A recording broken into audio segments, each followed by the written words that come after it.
Alright, guys, so this is the PF Music Podcast. This is your host, Pablo Ruiz Vargas.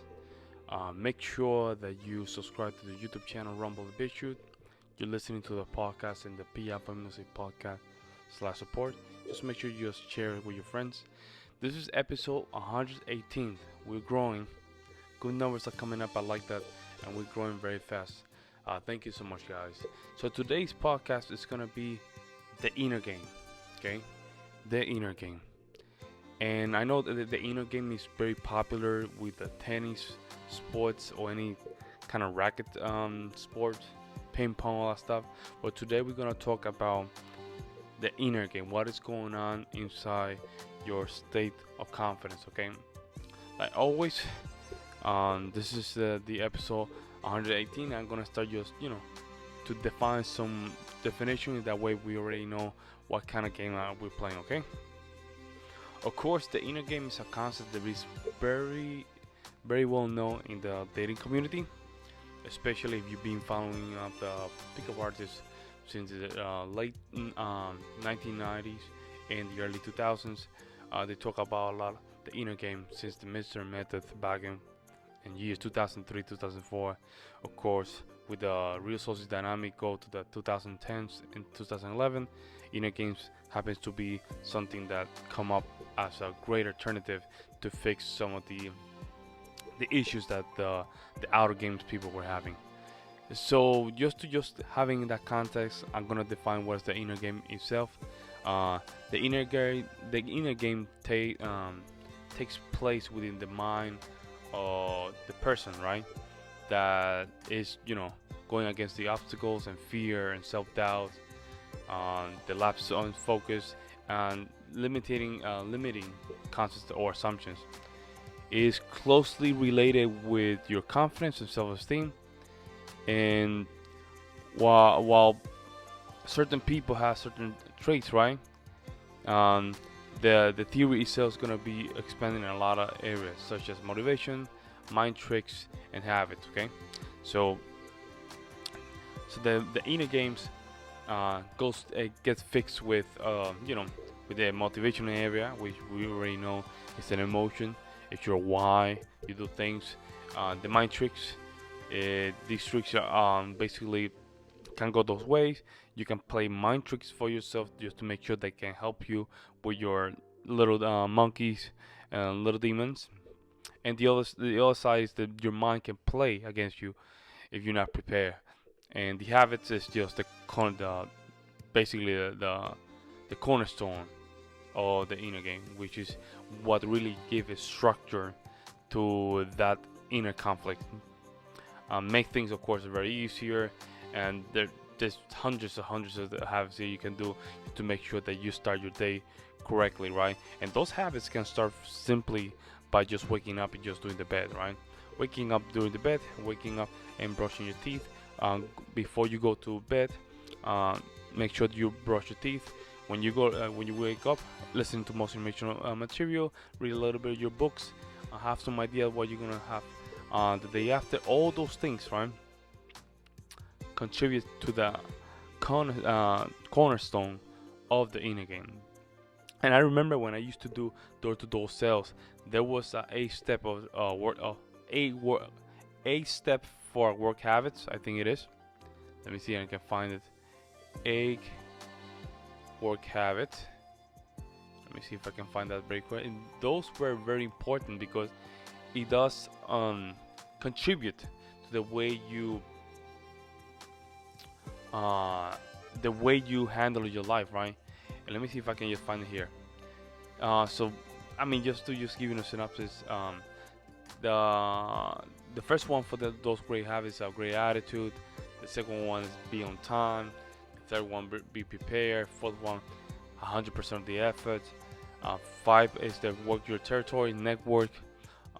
Six is the safeguard your attitude.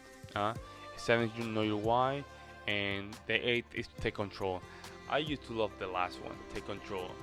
We used to call it step A. When we would do a sale, we would say step A means that when you're having that conversation with the prospect, you basically make sure that you take control of the conversation. Why you want to take control of the conversation? Because your why is stronger, right? Why you have a why, right? Because you're there for a reason, right? And then you have a great attitude, right? And then you make sure you work in your territory, you know, correctly. All those things start playing a role, right?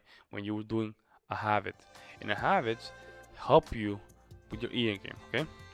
So what I'm gonna do today is discuss what are the benefits, right? To, of course, have a strong inner game. What is going to happen after you really develop yourself into having a strong inner game? Okay. The first one, confidence. Confidence, right? Um, when you have a high level of confidence, that means that you have a very strong manifestation of the inner game. Okay. And confidence can come to a particular area where you really can express yourself in your ultimate. And not only if you're expressing yourself in your job, even when you're having a conversation with people close to you, you still hold yourself to the highest standard. All right. If, of course, if you don't have a strong confidence, you cannot play frame, right? You cannot have frame with people, and frame is very important because it's something that you need to assert when you're having conversation with people. Okay. Most important trait of a confident person is to assert a frame control. Okay. A frame is mean that when people do your things, you don't get emotional. People, people start saying things bad about you. You don't lose your frame. People start doing weird things. You don't lose your frame. You keep your frame, right? Because you don't want to contaminate your inner game, and most importantly, your confidence. Okay. The next one is, of course, the area of dating. Um, Having that confidence, right? Dating will be much easier. Most importantly, your anxiety is going to be controlled. Does that mean that when you're having an interaction with someone, you can just have that interaction comfortably? And not only with dating, if you're networking, you're having communication with people, and your anxiety levels are going to be down, right? Though that means that you're not going to experience any type of, insecure behaviors, right? Everything will be composed. Your hands are going to be in the side. You don't have to look at the phone when you're in the elevator. Have you tried that? Have you tried to be in an elevator and instead of just looking at the phone, try and look it straight? Try that, and you will feel a little bit of anxiety. You need to work on that. I do that exercise myself. Every time that I go to the elevator, I put my phone down, look straight. And you will notice when you're looking straight, all the people's looking down. People that look down, they have something to hide. Make sure you're not that person. Okay? Right? And most importantly, when you are dating or having experience with people and networking, make sure that you are dealing from those experiences from a positive vibration, right? And I'm not talking about veganism, I'm not talking on other stuff. I'm not talking about religious aspect. It's just remember, you already built your frame. So that means that interaction that you're having with someone, right? It comes from positive vibration. And these positive vibration is not positive thinking. It's not all that stuff. It's just that you are okay with yourself, right?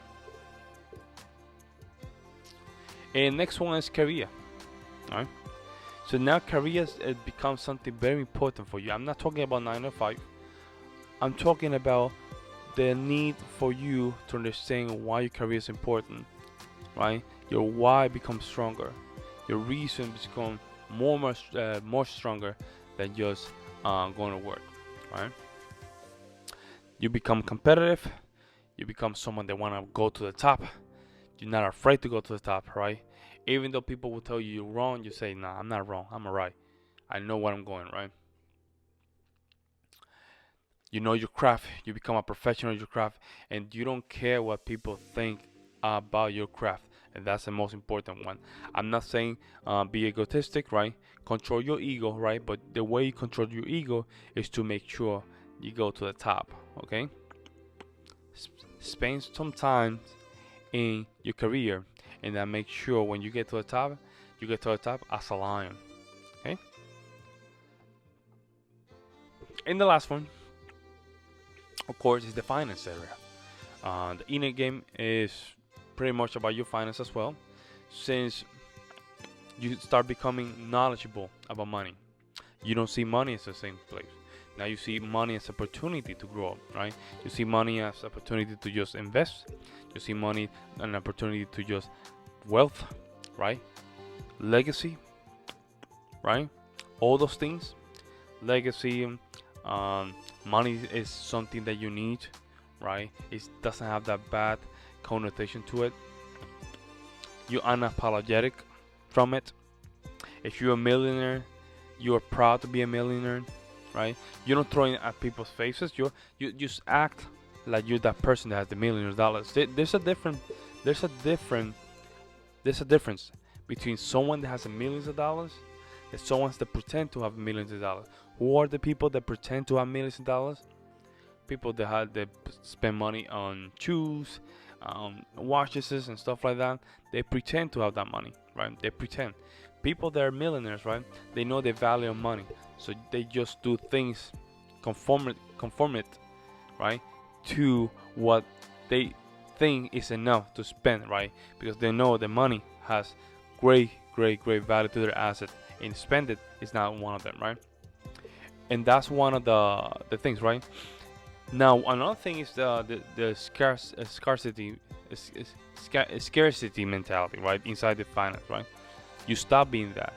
You want to now take risk. There's only one life, and now taking risk becomes something that you want to do. Okay, right? That's the last one, finance. Now I want to just say something very important about the inner game, right? Inner game is so important because it does influence how you just live life. It does, right? It does contribute to avoid you falling apart. It just adds to the building blocks where those areas you're lacking thereof. Okay? And most importantly, it helps you out with obstacles, right? It does help you develop yourself every time that you fall, right? The problem is when you don't have these building blocks, right? It's hard for you to grow. Even when we work out, we need to just have building blocks, protein, carbs, fats, right? You have to eat a certain calories. If you wanna just bulk, if you wanna cut, you have to eat certain amount of calories. There's a lot of things that go into it where now you see things very differently, right? And most importantly, when it comes to obstacle, you already have these things. It makes it easy for you. Okay. Now, what happens when you don't have a good inner game? Low self-esteem, right? Low self-esteem, and this is the majority of people. They have this. They have trauma, right? And when you become older, you start understanding the importance of dealing with that trauma early on, right? It's important for you to deal with your trauma. You don't deal with drama, you start having the low self-esteem, right? Consistency of failure without learning from your failure, right? It's just going back to that loophole where you just go in a circle, you don't go anywhere, right? The other one is a low ability, right? So you're not competitive, you feel powerless, you feel like you cannot do anything, you feel like you feel tight, you're not relaxed, okay? And even though when it's time to compete, you don't want to compete anymore. You just like your time already passed, right? Because momentum didn't took over. Now, and the next one is now wanting to have more experience. That'll be another one, right?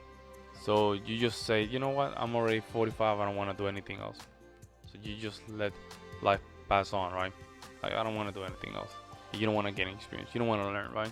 You start something, you don't finish it, and I need to fix that because I do that sometimes, right?